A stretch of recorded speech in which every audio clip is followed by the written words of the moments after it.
Niamh, back-to-back Division 1 finals for Kerry. Looking to retain the title now against a tough Armagh team this weekend. Yeah, absolutely. Looking forward to the challenge. We had a good old challenge with them in the early rounds. Yeah, it'll be good to get back and try and have another crack. You're taking up the captain's role this year. It seems to change, I suppose, with the way the Kerry Championship works and everything. There's now just sometimes there can be a new captain. You're taking up the role from Sheer for last year.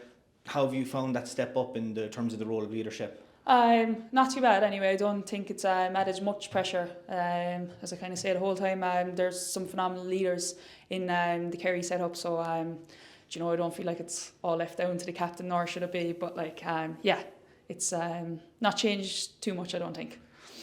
Since I suppose you came back into the panel in 2019, you obviously have been there previously. You went away and you travelled for a while. You came back. Kerry have been, successful. Obviously, there's been a few bumps in the road, but overall, the last few years, there's been a lot of high points for Kerry. Yeah, we've had some super high points in the last few years. Winning Division 2, getting back up to Division 1, and our first year there, winning Division 1 last year, and then having the 2 All-Ireland finals.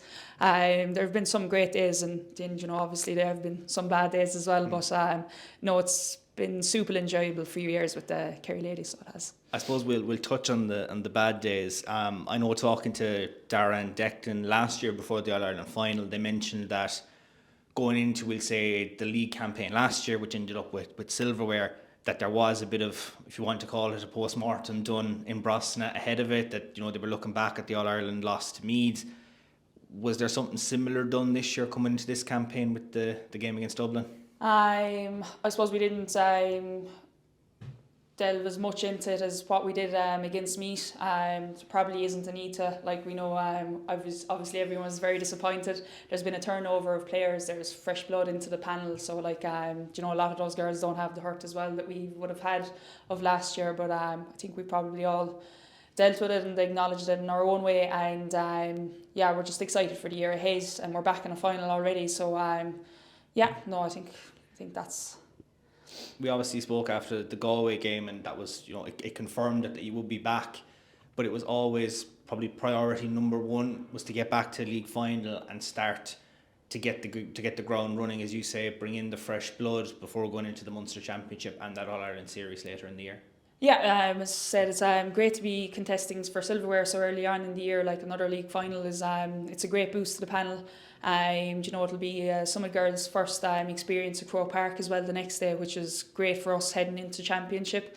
They've gotten so much experience now over the league. We've had some tough battles, and getting silverware will be a great foundation heading into the championship. We know tough battles. We spoke about Armagh that day down in Killarney. Armagh are a super team. They are very strong, and you're going to be expecting a very tough battle this weekend. Yeah, very tough battle, but that's what we're looking forward to. We're looking forward to seeing where we're at as a panel, and it should be a good game of football, and just really looking forward to being back in Croke Park with playing for silverware again. I suppose Croke Park, silverware, everyone dreams about walking up the Hogan stand. Sheaford did it last year, to winning the league. What would it mean for you to do it this year? It'll be a phenomenal achievement for the whole panel to get back-to-back Division 1s, and it would be nice to climb the steps of the Hogan stand, I suppose, and collect some silverware. So it's going to be hopefully a good Sunday in Croke Park.